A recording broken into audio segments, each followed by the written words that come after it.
Hey guys, it's Justin. So today I'm going to be giving you my top 10 most anticipated movies of 2018, starting from 10 all the way down to number 1 on my list in a specific order. So we got number 10, which would be Incredibles 2. This movie has been, 14 years in the making now. I love the first one. Samuel Jackson's the best part, obviously. I hope he comes back as Frozone. But no, they've been dropping little teasers here and there, and it's just getting all the hype pumped up, and so yeah, that's definitely one I'm looking out for. So next on my list is Creed 2. Now, Creed came out of nowhere because I thought it was just going to be another cheap sequel, like it might be okay, but it was incredible. It was a lot better than some of the previous Rocky movies that they did. And I've heard the plot for this one is it's Ivan Drago's son, and Adonis Creed is kind of going against him, getting revenge for his father. So that plot in a whole actually sounds super exciting to me, and I can't wait for that to finally happen. Going down to number 8 on my list has to be Venom. Venom is something that I've wanted to see for the longest time, rated R no less. Tom Hardy's playing him. I'm kind of 50-50 on that, but just seeing Venom do his own thing with no sort of restrictions or anything like that. I know they have the whole Sony Marvel thing, what they can't do, what they can do, if they can include Tom Holland or any other Spider-Man character in that movie or not, but either way, I'm finally happy to see him in his full glory, not what they did in Spider-Man 3 in the Tobey Maguire era, so definitely looking forward to that. Number 7 is Aquaman. So Aquaman's something I've been looking forward to for a while. He's definitely up there on my list of top DC characters.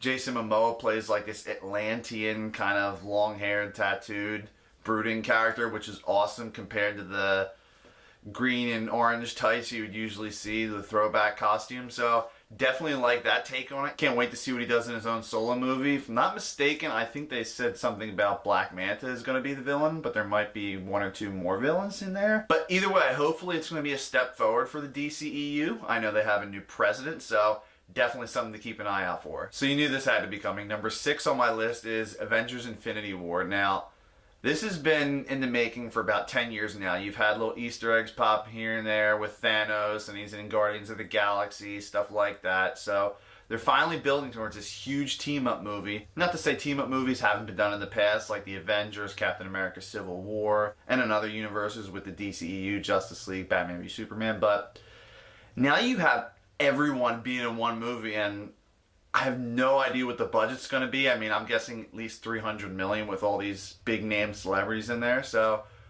we'll see how that turns out, but it's definitely going to make a whole crap ton of money. Number 5 on my list has got to be Black Panther. Now, this is a little bit higher than Avengers Infinity War for me, just because it's such a different universe. It's a different setting. It's a different tone. It's nice to see this huge, diverse cast in the film. I forget his name, the guy who played Black Panther in Captain America Civil War, but he was excellent. You're going to have Andy Serkis. You're going to have Michael B. Jordan in this film.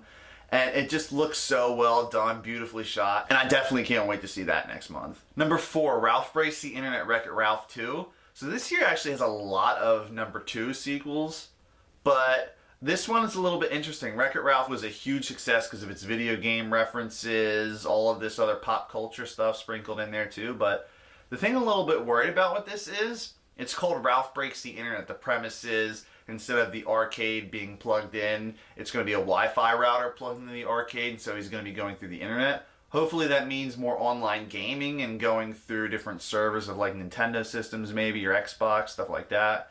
But I already heard a scene where he's going to like Disney.com, and Moana and Cinderella and all the other Disney princesses are in one room. So it kind of makes me worry that it might be a little bit more internet-based. Hopefully he's not going off to Facebook and Twitter and stuff like that. I'm really hoping it's going to be centered on video games still, but who knows? We're going to just have to wait and see till this trailer. So number 3 on my list is New Mutants. This one has actually caught my attention ever since I heard it was being written, before any posters or trailers came out, because right off the bat they said this is going to be a horror comic book movie. And so right there, sign me up. That sounds awesome. So the dude from Stranger Things is going to be in it. They released a trailer a month or 2 ago, and I gotta be honest, that looks really cool. I mean, it's not something I've seen before personally. I haven't really seen a horror comic book movie before. I mean, maybe you could Fight for 30 Days of Night being, I think it was a graphic novel. If I'm wrong, then so be it. You had Constantine, that was PG-13. I know that whole Disney buying 20th Century Fox deal happened, so I guess we'll just have to wait and see how it's going to turn out. So number 2 on my list is Ready Player One. My buddy showed me the book and gave me a brief synopsis of it. I didn't actually read it myself, but ever since the first trailer came out, I've been hooked. You had so many video game, movie references in there. You had Battletoads, Tracer from Overwatch, the DeLorean from Back to the Future, Freddy Krueger, Deadpool, the Iron Giant, and I could go on for about 5 minutes to list the references I saw in that trailer, but it's just amazing that they got all the licenses for all those different characters and movies and TV shows, comics, etc. It's just going to be a big event, and Steven Spielberg usually doesn't let us down. So this one's a little bit obscure, but number 1 for me is going to be Mortal Engines. I followed Peter Jackson's work ever since The Frighteners back in the day with Michael J. Fox, but since then he's done The Hobbit, Lord of the Rings, Lovely Bones, which was awesome. He was involved in the Tintin movie. He did King Kong, which is great. And so this basically is about the steampunk post-apocalyptic world where all these huge cities like London and all these other places, they're moving cities now. So that in a whole just sounds really interesting to me. I know it's not specifically directed by Peter Jackson. He's producing it, taking a little back seat from all the stress from making The Hobbit, and Warner Brothers kind of pushing him to hurry up and being restricted from his creative talent. But this one just looks really good to me, and I'm really interested to see what happens. So that's my top 10 list, guys. I also want to point out, coming in as an honorable mention would be Game Over Man. It's the movie on Netflix with the workaholics, Adam Devine, Blake, Anders. And it just looks really funny. And these guys, oh my gosh, if you've ever seen Workaholics, these guys are hilarious together.